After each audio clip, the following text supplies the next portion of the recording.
भी देखिए हमारे पास में जो असाइनमेंट मैंने भेजा था मैं उसी के सॉल्यूशंस करवा रही हूँ सबसे पहले। ठीक है, हमारे पास में फर्स्ट यूनिट जो हमारी पूरी हो गई है, हम उसी का रिविजन कर रहे हैं। अगर किसी को भी प्रॉब्लम आती है तो बेटा आप पूछ सकते हैं। तो देखिए आपके पास में क्या क्वेश्चन था। पहला क्वेश्चन था आपके पास में, जो सभी लोगों के पास क्वेश्चन चले गए होंगे, क्या पूछा है कि which is not a dimensional less quantity, यानी कि कौन सी एक डायमेंशनल लेस फिजिकल क्वांटिटी है। ठीक है, डायमेंशनल लेस यानी ऐसी क्वांटिटी जिसके पास में कोई डायमेंशनल फॉर्मूला नहीं है। Which is not a dimensional less यानी डायमेंशनल फॉर्मूला है यहाँ पे। ठीक है, तो वो क्वांटिटी देखिए आपके पास ये 4 क्वांटिटी दे रखी है। सबसे पहले मैकेनिकल इक्विवेलेंट ऑफ हीट। देखो जूल्स जो था एक साइंटिस्ट जूल्स ने जो है इसके ऊपर किया था कि अमाउंट ऑफ हीट डायरेक्टली यानी कि जितना अमाउंट ऑफ वर्क होगा वो किसके हीट के ऊपर डिपेंड करेगा। तो जैसे हम प्रोपोर्शनल को डालते हैं एक कांस्टेंट आता है, इस जे को हम क्या बोलते हैं, क्या है ये जूल्स इक्विवेलेंट। ठीक है, तो J is equal to W by Q. W क्या है वर्क, क्यू क्या है हीट, दोनों का डायमेंशनल फॉर्मूला क्या होगा सेम, T-2 अपॉन में M1 L2 T-2। तो क्या हो गया कैंसिल, क्या आ गया M0 L0 T। तो ये तो डायमेंशनल लेस है। Which is not a dimensional less यानी जिसके पास कोई डायमेंशनल फॉर्मूला यानी कि डायमेंशनल लेस ना हो। तो यहाँ पे तो इसके पास ही क्या है डायमेंशनल लेस क्वांटिटी आ गई, तो ये तो ऑप्शन होगा नहीं, यानी ये गलत हो गया। सेकंड देखो वॉल्यूमेट्रिक स्ट्रेन, यानी वॉल्यूमेट्रिक स्ट्रेन मैंने बताया था डेल्टा V बाई, तो ऊपर भी वॉल्यूम है नीचे भी वॉल्यूम, तो ये भी क्या होगा L³ अपॉन L³, यानी ये भी क्या हो गया डायमेंशनल लेस क्वांटिटी, तो ये भी नहीं हो सकता। तीसरा एटॉमिक मास यूनिट, ये क्या एक यूनिट होती है, किसकी होती है मास की। तो फिजिकल क्वांटिटी क्या है मास, मास के लिए डायमेंशनल फॉर्मूला M1। ठीक है, एवोगैड्रो नंबर क्या होता है कांस्टेंट, कांस्टेंट क्या होता है डायमेंशनल लेस, तो यानी ये क्या है ये भी डायमेंशनल लेस है, तो यानी इसका आंसर क्या आएगा बेटा थर्ड आंसर। ठीक है, क्योंकि एटॉमिक मास यूनिट जो होती है वो किसकी यूनिट होती है मास की, तो इसका आंसर क्या बताओगे मास। सेकंड क्वेश्चन पूछा है यहाँ पे कि one of the following pair which does not have identical dimensions, यानी कौन सा ऐसा पेयर है जिनके पास में आइडेंटिकल डायमेंशंस नहीं है। कौन कौन सा, मोमेंट ऑफ इनर्शिया एंड क्या दिया वो दूसरा moment of force, moment of force.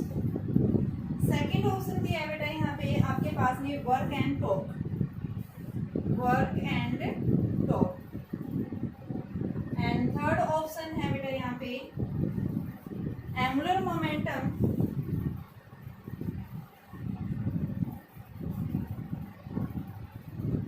And आपके पास में Planck's constant.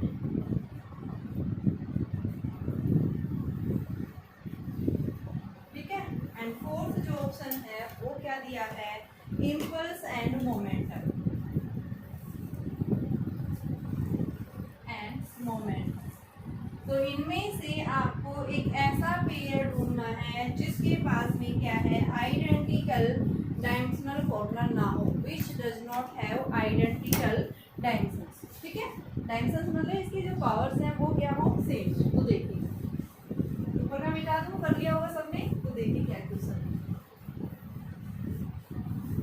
Moment of inertia जो होता है वो क्या होता है mr²। ठीक बेटा, m क्या है मास, r क्या है रेडियस, तो मास के लिए हम m1 और रेडियस को लेंथ के से तो l। ठीक है, दूसरा इसमें क्या है मोमेंट ऑफ फोर्स, तो मोमेंट ऑफ फोर्स जो है फोर्स आ जाए मोमेंट ऑफ फोर्स या फिर कपल या फिर टॉर्क, एक ही नाम है ये। ठीक है, मोमेंट ऑफ फोर्स कपल या टॉर्क, तो इसके लिए हमारे पास परपेंडिकुलर डिस्टेंस इनटू में ये फॉर्मूला होता है। तो इसके लिए L1 M1 L1 T-2, तो M1 L2 T-2, ये क्या आ गया हमारे पास में डायमेंशनल फॉर्मूला आ गया। ठीक है, तो यानी फर्स्ट जो था आपके पास में moment of inertia moment of force का क्या आइडेंटिकल है नहीं है, उसमें क्या आ रहा है M1 L2, इसमें क्या आ रहा है M1 L2 T-2, यानी ये पेयर नहीं होगा। ठीक है, यानी यही पेयर आपका होगा which does not have identical dimensions, तो यहाँ पे अलग अलग आ रहे हैं। सेकंड देखो वर्क और टॉर्क में, तो टॉर्क का तो आपने निकाल ही लिया सेकंड पार्ट में, यानी M1 L2 T-2 है किसका ये टॉर्क का, और वर्क का क्या होता है फोर्स इनटू डिस्प्लेसमेंट, तो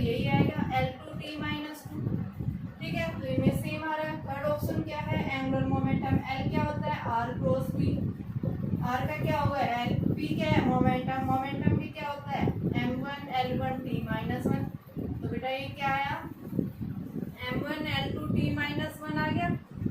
next Planck's constant E is equal to H nu, तो h क्या आ गया, E बाई न्यू। तो m1L2t-2 अपॉन में t-1 ऊपर जाएगा, क्या आएगा m1L2t-1, यानी इन दोनों पेयर्स के पास में क्या है, सेम आ रहा है। ठीक है, नेक्स्ट आता है इम्पल्स। इम्पल्स होता है f क्रॉस t, तो m1L1t-2, ठीक है, इंटू में t, तो ये क्या आया m1L1t-1, इम्पल्स का आ गया। साथ में मोमेंटम, मोमेंटम क्या होता है p is equal to mv, m1L1t-1, velocity L1t-1, तो इसमें भी क्या आ रहा है, दोनों का सेम आ रहा है। तो हम क्या बताएंगे, यानी आपके पास में जो सेकंड, थर्ड, फोर्थ, इनके पास में क्या है, सेम डायमेंशंस आ रहे हैं, लेकिन फर्स्ट के पास में डायमेंशंस जो है दोनों क्वांटिटीज के क्या आ रहे हैं, डिफरेंट आ रहे हैं। तो हम क्या आंसर बताएंगे, कौन सा ऑप्शन होगा इसका, सेकंड का आंसर होगा ए। ठीक है, थर्ड देखिए आपके पास में पेयर ऑफ फिजिकल क्वांटिटी है जिनके पास में डिफरेंट डायमेंशंस है, यानी आपको वो पेयर ढूंढना है कि the pair of physical quantity that have different dimensions, वो पेयर ढूंढिए जिनके पास में, यानी उस पेयर के पास में अलग अलग क्या है, डायमेंशंस है। तो क्या क्या है देखिए, फर्स्ट पार्ट जो दिया है वो क्या दिया बेटा, Reynold number and coefficient of friction. तो सबसे पहले रेनॉल्ड नंबर क्या होता है, मैंने रेनॉल्ड नंबर आपको पढ़ाया भी था, क्या होता है कि क्या बताता है, देखो हमें पता है एयर है, फ्लूइड है, वाटर है, ये सब क्या है, फ्लूइड होते हैं, यानी यहाँ पे क्या लगता है, एक अपोजिंग फोर्स लगता है जो क्या करता है, उसके मोशन को अपोज करता है। जैसे हम करते हैं, हम डेली लाइफ में हम बताते हैं कि जैसे हम क्या कर रहे हैं, हम मूव कर रहे हैं तो हमारे मोशन को भी अपोज कर रहा है, जिसको हम क्या बोलते हैं, फ्रिक्शन। ठीक है ना, तो हमें आगे मूव करने के लिए क्या लगाना पड़ता है, फोर्स लार्ज अमाउंट में रिक्वायरमेंट करना पड़ता है, तभी हम आगे मूव कर पा रहे हैं। तो सिमिलर आपके पास में, यानी फ्लूइड्स के केस में भी क्या लगता है, एक अपोजिंग फोर्स लगता है। वो अपोजिंग फोर्स क्या करता है, वहाँ पे लिक्विड के मोशन को अपोज करता है फ्लूइड के मोशन। तो यहाँ फ्लूइड के अंदर जो अपोजिंग फोर्स होता है, उस फोर्स को हम क्या बोलते हैं, क्या है वो आपके पास में जो है फ्रिक्शन, ये कौन सा फोर्स होता है, आपका विस्कस फोर्स। ठीक है, तो यहाँ इसने पूछा रेनॉल्ड नंबर। रेनॉल्ड नंबर एक कांस्टेंट वैल्यू होती है, जैसे हम बताते हैं 0 से 2000, 2000 से 3000, अपो 3000, ये वैल्यू हम बताते हैं। ये देखो हमारे पास जब भी लिक्विड फ्लो करता है, तो लिक्विड के अंदर जो फ्लो होता है 3 टाइप्स का होता है, एक होता है लैमिनार फ्लो, एक होता है स्ट्रीमलाइन फ्लो, और थर्ड होता है टर्बुलेंट फ्लो। लैमिनार फ्लो मतलब लिक्विड अगर क्या कर रहा है, लेयर्स की फॉर्म, यानी जैसे लिक्विड के अंदर एक पार्टिकल जिस डायरेक्शन, जिस स्पीड से जा रहा है, पीछे वाला पार्टिकल भी उसी पार्टिकल से क्या कर रहा है, मूव कर रहा है। प्रीसीडिंग पार्टिकल्स यानी लेयर्स की फॉर्म में क्या करता है, यहाँ पे लिक्विड मूव कर रहा है। ठीक है, अब दूसरा यहाँ पे आपके पास स्ट्रीमलाइन के अंदर भी हम क्या बताते हैं, स्पीड कांस्टेंट होती है, ये क्या कर रहा है, स्ट्रीम्स की फॉर्म में। टर्बुलेंट का मतलब क्या है कि इस तरह से कहीं स्पीड एकदम बढ़ गई, कहीं कम हो रही है। जैसे हम बताते हैं कि जब तूफान आता है सी के अंदर, उसमें क्या होता है, सी के अंदर जो फ्लो, रिवर के अंदर जो फ्लो होता है वो क्या है आपका स्ट्रीमलाइन या लैमिनार हो सकते हैं, बट टर्बुलेंट फ्लो जो होता है वो समुद्र के अंदर पानी जिस तरह से फ्लो करता है। तो यहाँ पे हम बताते हैं अगर ये वैल्यू 0 से 2000 के बीच में स्ट्रीमलाइन फ्लो होगा। ठीक है, स्ट्रीमलाइन से जो है टर्बुलेंट के अंदर इससे ऊपर जा रहा है, तो यानी कि हम जो है इनकी वैल्यू अलग अलग देख करके हम क्या बताते हैं कि कैसा फ्लो हो रहा है। ये आगे हम पढ़ेंगे, सिर्फ हमें अभी यही ध्यान रखना है कि रेनॉल्ड नंबर होता क्या है। ठीक है, क्या फॉर्मूला होता है, रेनॉल्ड नंबर को हम RN से डिनोट करते हैं बच्चों। ठीक है, क्या फॉर्मूला होता है, किसके ऊपर डिपेंड करता है, ये डेंसिटी के ऊपर। ठीक है, स्पीड के ऊपर, लिक्विड जो फ्लो कर रहा है उसकी स्पीड क्या है, उसकी डेंसिटी क्या है, और साथ में जिस पाइप के थ्रू फ्लो कर रहा है उसका डायमीटर, और इनवर्सली प्रोपोर्शनल होता है ये कोएफिशिएंट ऑफ विस्कोसिटी। ठीक है, तो हमारे पास में देखो क्या आएगा, मैं इसका डायमेंशनल फॉर्मूला निकालूं। रो क्या है यहाँ पे, डेंसिटी। डेंसिटी क्या होती है, मास पर यूनिट वॉल्यूम, मास m1, डेंसिटी यानी वॉल्यूम के लिए L - Q, v velocity L1t-1, d diameter L1, और ईटा के लिए हमने पढ़ ही रखा है m1L-1t-1। ठीक है, जिस भी बच्चे को डायमेंशनल फॉर्मूले की कोई भी दिक्कत आती है, कोई भी प्रॉब्लम आती है, तो बेटा पीछे के वीडियोज के अंदर मैंने करवा रखी है, इसको अच्छे से मैं उस वीडियो पे आप जाके दोबारा देखिए इसको। ठीक है। भी प्रॉब्लम आती है बीट जिसको डायमेंशनल फॉर्म में निकालने में दिक्कत हो रही है तो बेटा एक बार उस वीडियो को दोबारा देखिए, 2 बार देखिए, 3 बार देखिए, ठीक है, आपको समझ में आएगा। फिर आप प्रैक्टिस करिए। ये क्रैमिंग वाले क्वेश्चंस नहीं है, आप कितने डायमेंशनल जो है क्रैम करोगे। और ये तो एक साइंस स्टूडेंट के लिए सबसे जो है पहले आपको यही आना चाहिए भाई हम डायमेंशनल फॉर्मूला निकालेंगे कैसे, ठीक है। तो आपको जितना प्रैक्टिस करोगे आपको लिए उतना ही बेनिफिट है। तो ये हमारे पास में m1 l-1 t-1 आ गया, ठीक है। तो यहाँ से देखिए m1 से भाई m1 कैंसिल, l-1 कहीं है, कहीं नहीं है, t-1 है भी। तो ये क्या आ गया l की पावर -3 l की power upon l-1।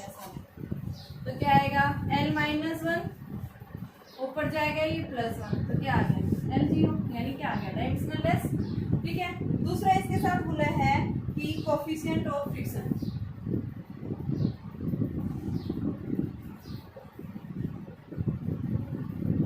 Coefficient of friction क्या होता है, देखो nu is equal to applied force is directly proportional to normal reaction.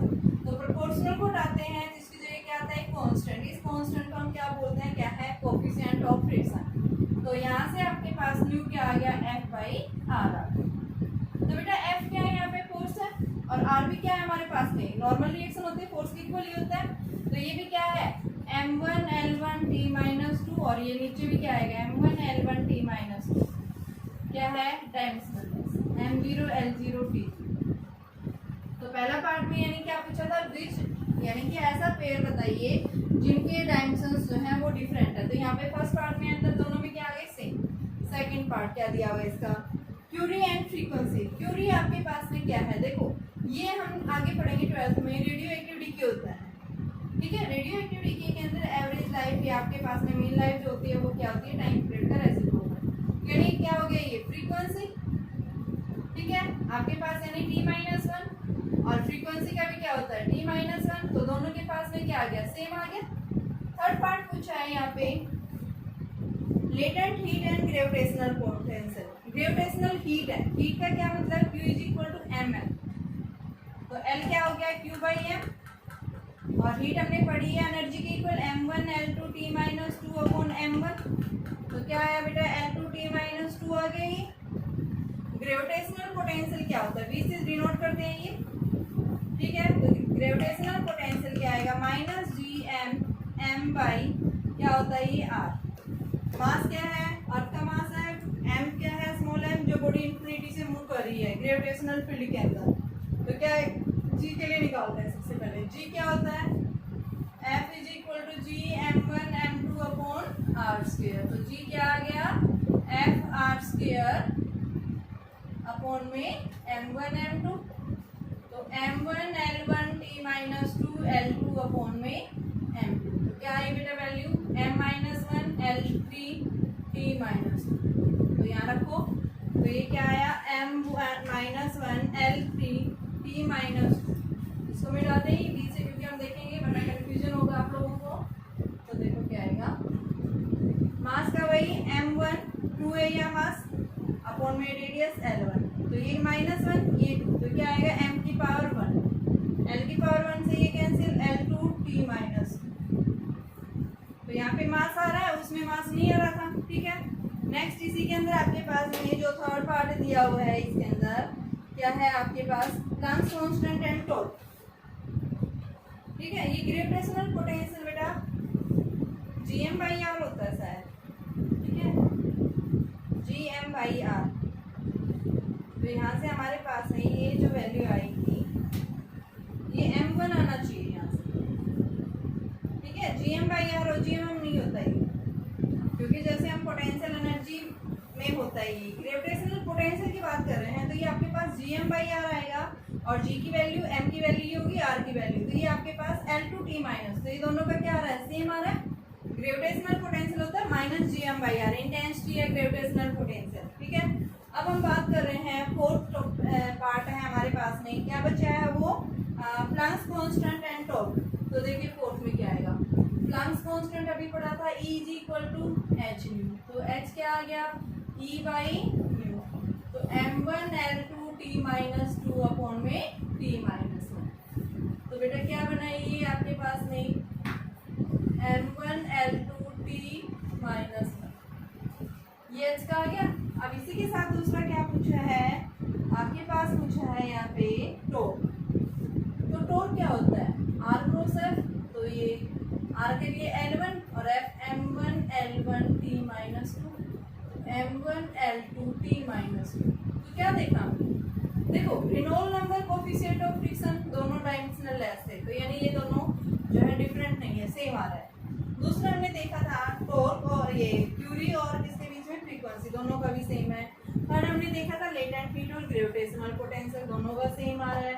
Next fourth हमने देखा प्लैंक्स कांस्टेंट और टॉर्क, दोनों का क्या आ रहा है डिफरेंट। यहाँ क्या m1 L2 सेम है, यहाँ -1 है, यहाँ -2, तो क्या बताएंगे फोर्थ ऑप्शन। थर्ड का क्या आएगा, डी पार्ट होगा बेटा।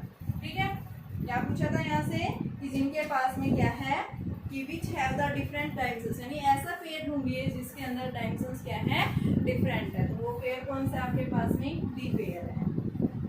नेक्स्ट फोर्थ क्वेश्चन देखिए आपके पास। नेक्स्ट है जिनके अंदर सेम डायमेंशंस नहीं है, टॉर्क और वर्क। पहला ही ऑप्शन आ गया, टॉर्क में क्या होता है आपके पास में RF होता है, तो m1 L2 t minus 2। Torque जो है वो क्या होता है r क्रॉस f, तो f m1 L1 t minus 2 r L1, तो ये 2 आ गया। और दूसरा क्या पूछा है टॉर्क और दूसरा वर्क। वर्क में क्या होता है, यही होगा। पूछा क्या था ऑप्शन यहाँ से कि which not have the same dimensions, तो इनके तो सेम आ रहे हैं। दूसरा पार्ट है linear momentum and Planck's constant, तो लीनियर मोमेंटम क्या होता है m1 L1 t minus 1, Planck's constant क्या है h न्यू, तो h क्या आ गया e by new, m1 L2 t minus 2 upon t minus 1, तो ये m1 L2 t माइनस ऊपर जाएगा प्लस, तो ये आ गया। तो देखो बेटा इसमें लीनियर मोमेंटम और प्लैंक्स कांस्टेंट में क्या आ रहा है डिफरेंट आ रहा है ना, तो यहाँ पे हम क्या बताएंगे सेकंड। थर्ड का भी देख लो आप, स्ट्रेस और यंग्स मॉडुलस। स्ट्रेस हमें पता है क्या होता है F/A, क्या होता है m1 L2 t minus 2 upon L, तो m1 t माइनस 2। और यंग्स मॉडुलस भी स्ट्रेस के इक्वल होता है, दोनों का सेम है। ठीक है, और डी ऑप्शन है स्पीड, और आपके पास में स्पीड देखो क्या होती है L1 t माइनस 1, और यहाँ दे रखा है न्यू नोट एप्सिलॉन नोट, इसकी पावर -1 भाई। देखो बेटा ये जो हमारे पास एक रिलेशन होता है c square is equal to 1 upon nu note epsilon note.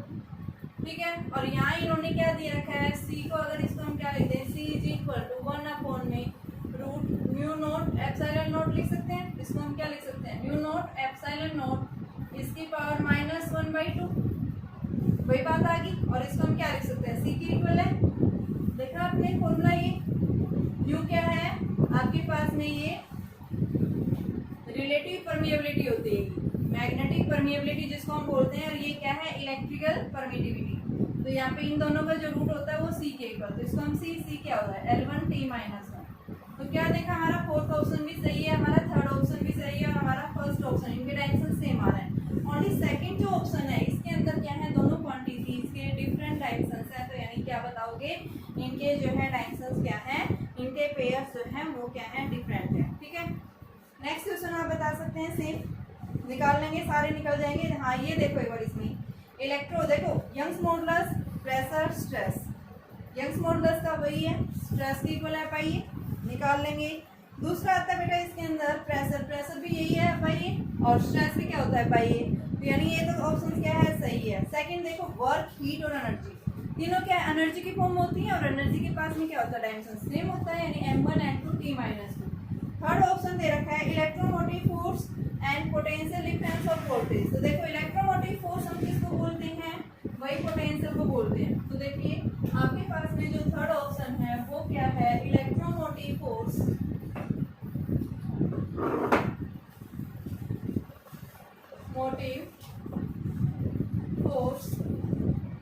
Potential difference and third जो है क्या दिया है आपके पास में वोल्टेज। तो ये बात एक ही है, ठीक है, फोर्स की फॉर्म में ले लो, पोटेंशियल की फॉर्म में ले लो, या वोल्टेज की फॉर्म में, तो इनका फॉर्मूला क्या रहेगा वही सेम रहेगा। वोल्ट का वोल्ट क्या होती है V is equal to W/Q, तो m1 L2 t minus 2, Q क्या होता है IT AT, ठीक है बेटा। चार्ज है ये, चार्ज क्या होता है आई टी, आई के लिए एम्पियर और टाइम के लिए टी। तो ये आपके पास में m1L2t माइनस 3 a की पावर माइनस, ये क्या होगा इसका, इन सबका सेम आएगा। फोर्थ दे रखा है यहाँ पे इलेक्ट्रिक डाइपोल। इलेक्ट्रिक डाइपोल क्या होता है, ये थोड़ा सा नया टॉपिक है आपके लिए। टॉपिक तो क्या है, ये आपको सिर्फ डायरेक्शंस फॉर्मूला निकालना है। ये टॉपिक हम 12th में पढ़ेंगे। तो देखो डाइपोल क्या होता है, दो इक्वल एंड अपोजिट चार्जेस को जब एट ए स्मॉल डिस्टेंस के ऊपर आप प्लेस कर देते हैं, इक्वल एंड अपोजिट चार्जेस को जब एक स्मॉल डिस्टेंस के ऊपर प्लेस कर देते हैं तो हमारा क्या फॉर्म हो जाता है, एक इलेक्ट्रिक डाइपोल फॉर्म हो जाता है। और इलेक्ट्रिक डाइपोल को हम P से डिनोट करते हैं, क्या होता है आइदर ऑफ चार्ज और इनके बीच की डिस्टेंस।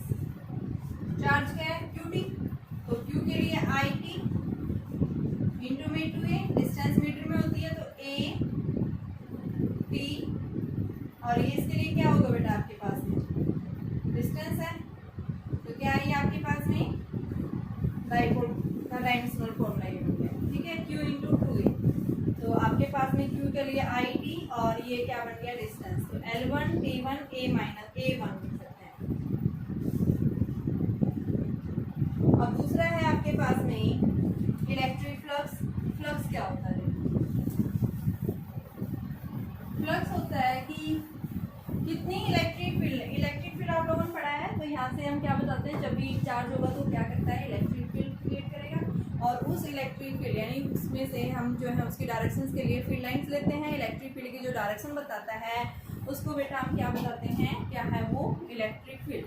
ठीक है, तो कितनी किसी भी सरफेस में से कितनी फील्ड लाइंस जो है क्रॉस कर रही हैं जब सरफेस को आप नॉर्मली प्लेस करेंगे, तो हमारे पास में फ्लक्स जो आता है क्या होता है फाई से डिनोट करते हैं, और ये क्या होता है E डॉट D।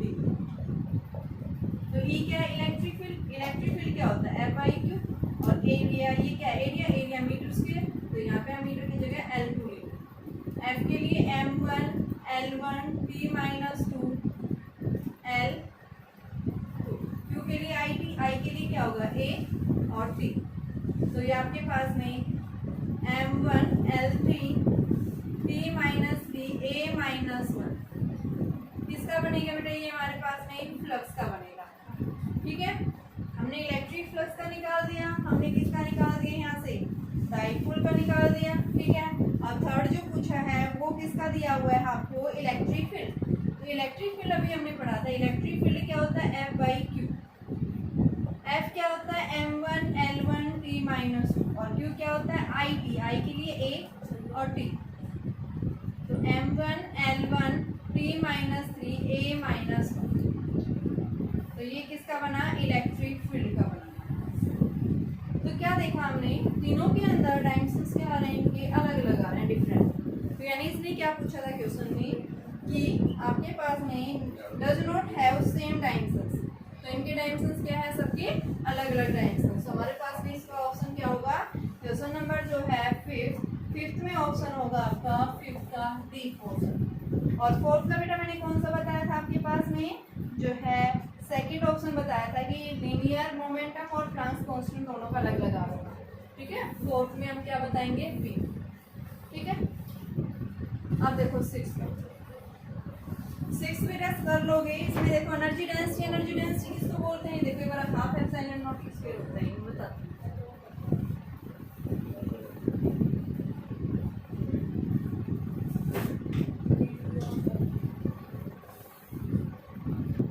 देखिए बेटा क्वेश्चन आपके पास में यहाँ से 5 क्वांटिटीज दे रखी है, इनमें से पूछा है कि ऐसे 2 क्वांटिटीज बताइए जिनके पास में डायमेंशनल फॉर्मूला क्या है सेम। ठीक है, तो कैसे निकालेंगे, देखो एनर्जी डेंसिटी जो है वो क्या होगी, energy density half epsilon naught E square ये होती है आपके पास में। ठीक है, तो आपके पास में क्या आ जाएगा एप्सिलॉन नॉट, देखो क्या होता है इलेक्ट्रिक फील्ड है ये। ठीक है, एनर्जी डेंसिटी का मतलब energy stored per unit volume ले लो, आप इसकी बजाय ये ले low energy stored per unit volume. तो एनर्जी क्या है M1 L2 T minus 2, volume को क्या लो L2, तो M1 L minus 1 T minus 2 या। ठीक है, नेक्स्ट सेकंड है रिफ्रैक्टिव इंडेक्स। रिफ्रैक्टिव इंडेक्स होता है μ = C/U।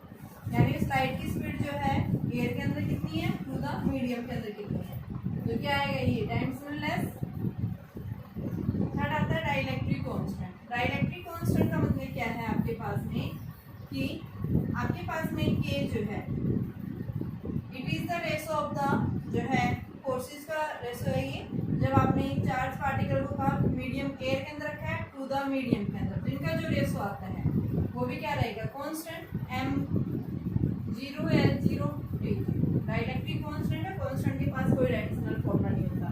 यंग्स मॉडुलस क्या होता है, स्ट्रेस, तो y is equal to f by A m1 L2 T minus 2 upon L2, तो m1 T माइनस 2।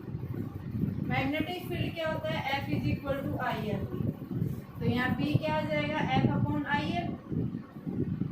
F के लिए क्या होता है m1 L1 T माइनस 2 आई क्या है एम्पियर, और ये L1 से कैंसिल, तो m1 T minus 2 A minus 1, ये किसका आ गया मैग्नेटिक फील्ड का। अब इसने पूछा है यहाँ पे कि ऐसी क्वांटिटीज बताइए जिनके पास में क्या होता है कि सेम डायमेंशंस फॉर्मूला होता है। तो कौन कौन सी ऐसी दिख रही है कोई क्वांटिटी जिनके पास में डायमेंशंस क्या है सेम है। देखो एनर्जी डेंसिटी में कुछ और आ रहा है, ठीक है, आपका फर्स्ट का कुछ और बी और सी का सेम आ रहा है, यानी कि दोनों डायमेंशनलेस क्वांटिटी है। आपके पास डी और ई भी अलग अलग आ रही है, ठीक है। तो यहाँ पे आप क्या बताएंगे, इसके अंदर जो ऑप्शन आएगा वो आपका क्या होगा बी और सी। बी और सी दे रखा ऑप्शन, अच्छा ऑप्शन नहीं है इसके अंदर है ना, तो आप इसको बेटा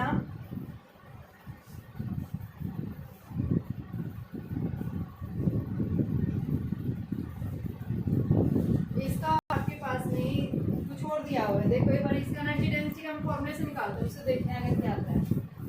एक बार ये देखिए एनर्जी डेंसिटी होती है half epsilon naught E square. Epsilon naught electrical permittivity, electrical permittivity कैसे निकालते हैं 1/4 pi epsilon naught Q1 Q2 upon R square. यहाँ इसे निकालें तो Q1 Q2 upon F R square. Q क्या है चार्ज, तो डबल आ रहा है ये, तो A square T square, F का M1 L1 T माइनस 2 और इसके लिए L2, तो ये क्या आ गया M माइनस 1 L की पावर माइनस 3 T की पावर 4 A की पावर 2, किसका आ गया ये इलेक्ट्रिकल परमिटिविटी का। और E क्या है एनर्जी, एनर्जी का स्क्वायर, हाफ क्या है डायमेंशनलेस। तो देखो रिवर करो इसको, ठीक है, यहाँ E इलेक्ट्रिक फील्ड है एनर्जी नहीं है, हाफ एप्सिलॉन नॉट E, क्योंकि एनर्जी स्टोर होती है इलेक्ट्रिक फील्ड की फॉर्म में।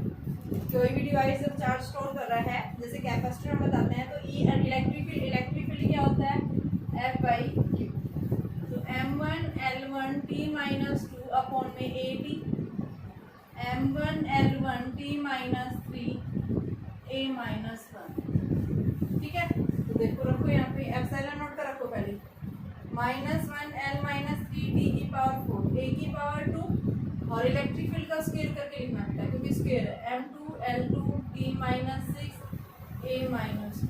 सॉल्व करो इसको, M की वैल्यू 2 है, 1 है, यहाँ 2 है, तो M की वैल्यू 2 माइनस 1 L की वैल्यू -3 और ये +2, तो L माइनस 1, T की वैल्यू 4 या माइनस T माइनस 2, A की वैल्यू 0, ठीक है। तो ये क्या बचा M1 L minus 1 T minus 2 A not. तो यहाँ पे हमने क्या देखा, देखो यहाँ किसी के इक्वल नहीं आ रहा, तो यानी इसका जो है आप क्या बताएंगे बी और सी, यानी ऑप्शन में ही प्रॉब्लम है, बी और सी जो है ये दोनों क्या है इनका, यानी दोनों डायमेंशनलेस है, तो इन दोनों का सेम आ रहा है, यही पूछा था यहाँ, ठीक है।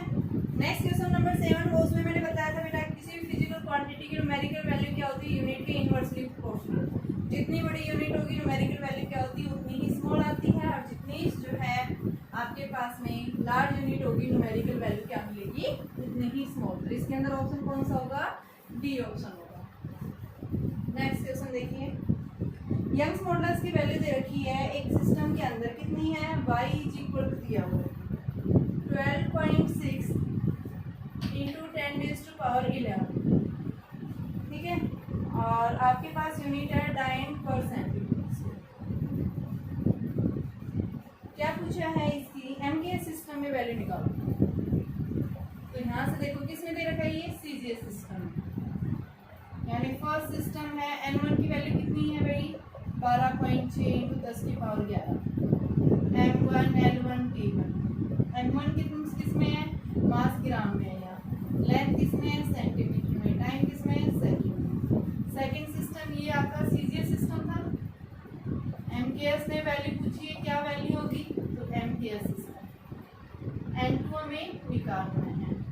m2 हमारा किस में है एमकेएस में मीटर किलोग्राम, l2 हमारा 1 ग्राम और t2 हमारा 1 सेकंड। रखिए फॉर्मूले में, फॉर्मूला क्या बता रखा है n2 is equal n1 m1 upon m2 is की power a, l1 upon l2 is की power b, t1 upon t2 is की पावर c। ठीक है, तो यहाँ सबसे पहले a b c निकालेंगे। यंग्स मॉडुलस है, यंग्स मॉडुलस का देखो कैसे निकालते हैं भाई। क्या होता है Young's modulus stress by strain, तो स्ट्रेन तो क्या हो गया टेंशनलेस, तो ये क्या आ गया f बाई a के इक्वल। f का value m1 l1 t minus 2 और ये क्या आ गया l2, तो m1 l minus 1 t minus 2। a क्या है यहाँ 1, b क्या है यहाँ माइनस 1 और c क्या है यहाँ माइनस 2। तो यहाँ पे आप वैल्यू रखिए। n1 कितना है 12.6 इंटू 10⁻11। m1 जो है वो कितना हमारा 1 ग्राम अपॉन में 1 kg, इसकी वैल्यू कितनी है 1। लेंथ जो है वो क्या है आप सेंटीमीटर अपॉन मीटर, इसकी पावर कितनी है -1 और t1 कितना है आपके पास में, t1 की वैल्यू जो है 1 सेकेंड अपॉन 1 सेकेंड, इसकी पावर -2। तो ये वैल्यू क्या आ गई, इनको चेंज करेंगे हम।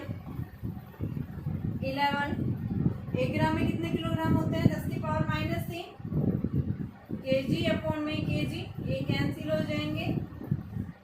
1 सेंटीमीटर में 10 की पावर -2,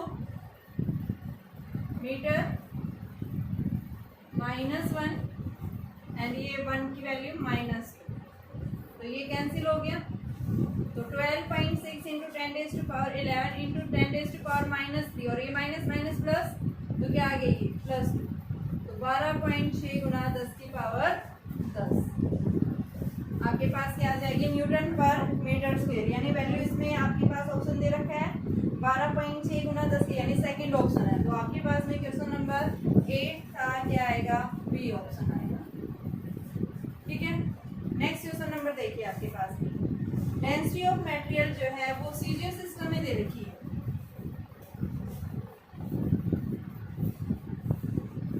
एक मटेरियल है, उस मटेरियल की डेंसिटी जो है सीजीएस सिस्टम में दे रखी है बेटा।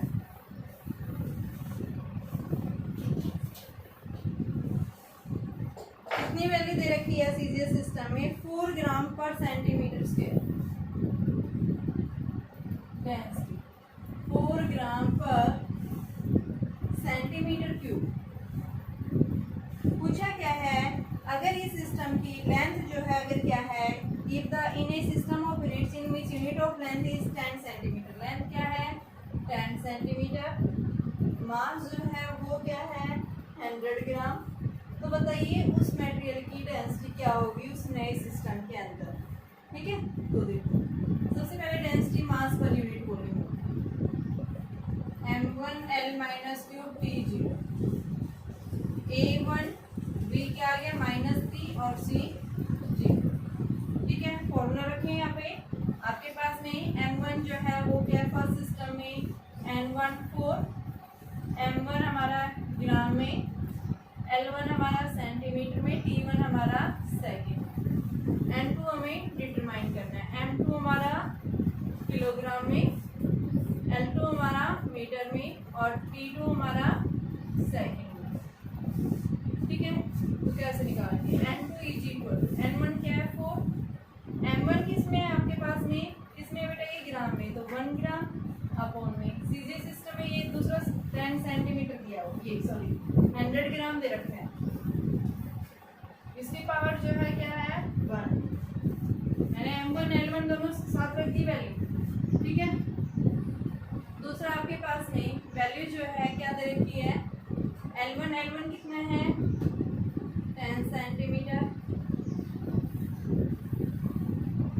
ही है ना, 1 सेंटीमीटर अपॉन में 10 सेंटीमीटर और इसकी पावर माइनस T1 आपका 0। तो यहाँ से आप करो इसको, ग्राम से ग्राम कैंसिल, ये इससे कैंसिल, तो 4 अपॉन 100 और ये ऊपर जाएगा यानी कि 10 की पावर माइनस 3 है ये,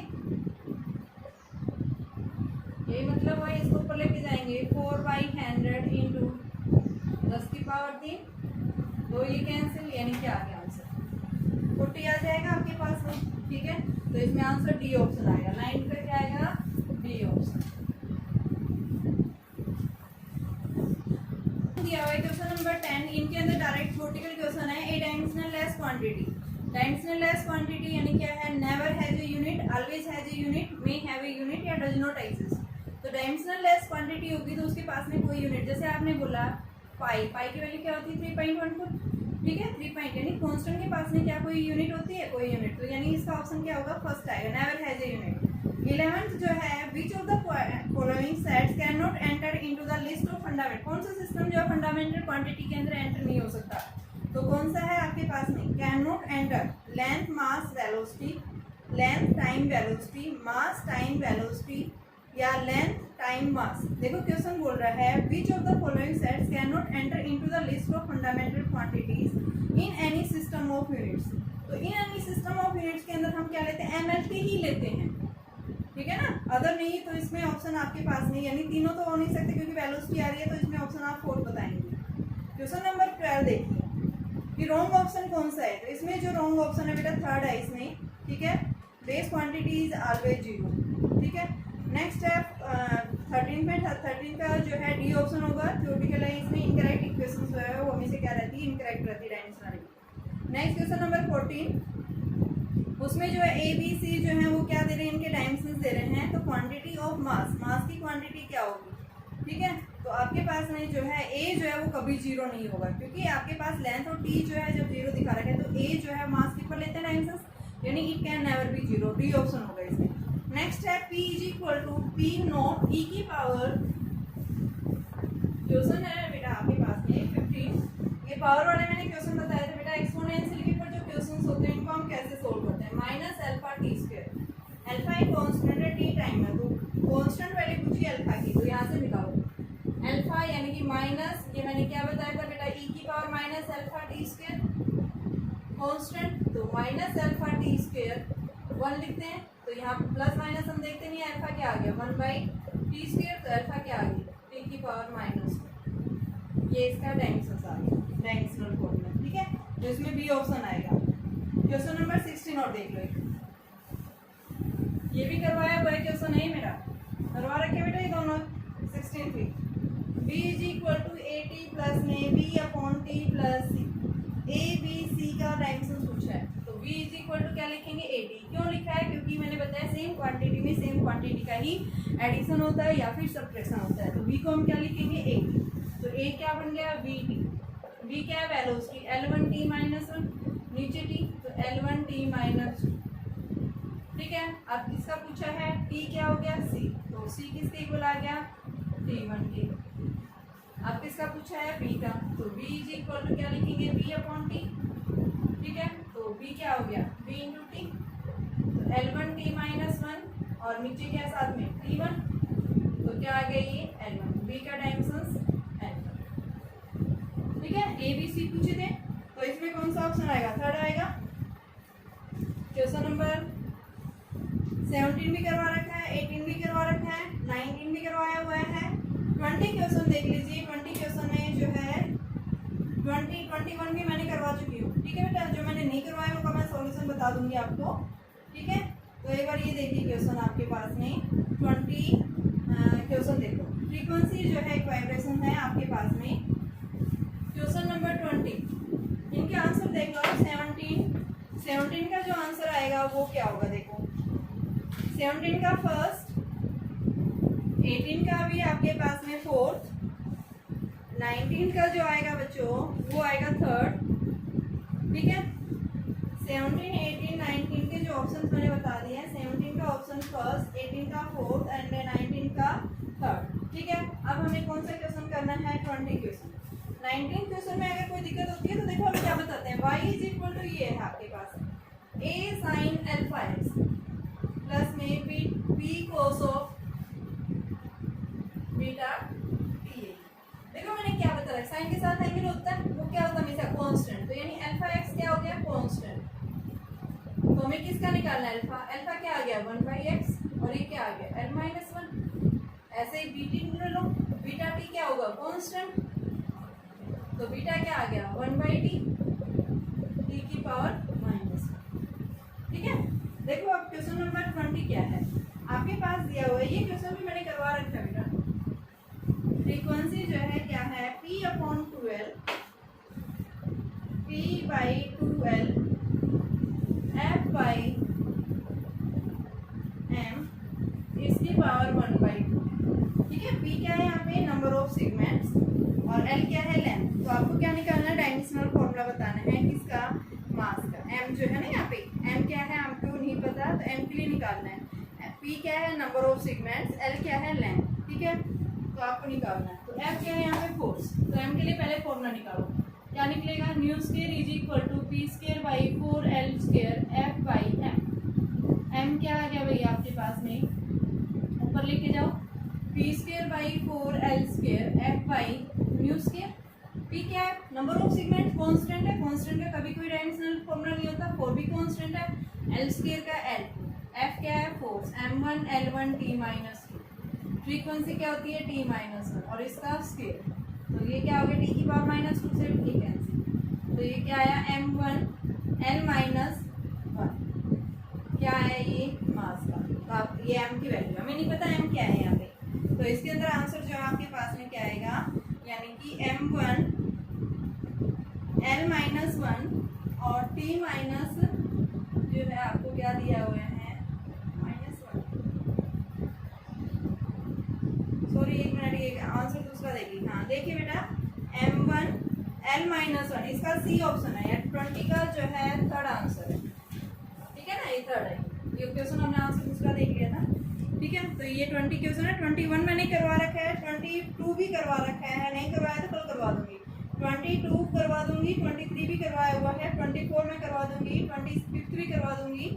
ठीक है बेटा, और कल करेंगे हम इनके बारे में, ध्यान से देखना है। ये रिवीजन ही चल रहा है, एक तरह से आपका कोई प्रॉब्लम होती है तो आप मेरे व्हाट्सएप पे आप मेरे पास क्वेश्चन भेज सकते हैं। ठीक है। केयरफुली आप इसको क्वेश्चन को सॉल्व कीजिए। कोई प्रॉब्लम आती है किसी भी टॉपिक में, अगर कोई प्रॉब्लम आ रही है आप मेरे पास भेज दीजिए ताकि मैं दोबारा उस टॉपिक को करवा दूँ आगे हम यूनिट शुरू करने से पहले। ठीक है। अगर किसी को कोई भी प्रॉब्लम आ रही है किसी भी टॉपिक में तो आप मेरे पास दोबारा भेज दीजिए, मैं दोबारा उस क्वेश्चन को अच्छे से समझा देंगे, एक बार फिर से कर लेंगे, हम उसका रिविजन कर लेंगे एक तरह से। ठीक है। तभी हम अपनी नेक्स्ट यूनिट शुरू करेंगे।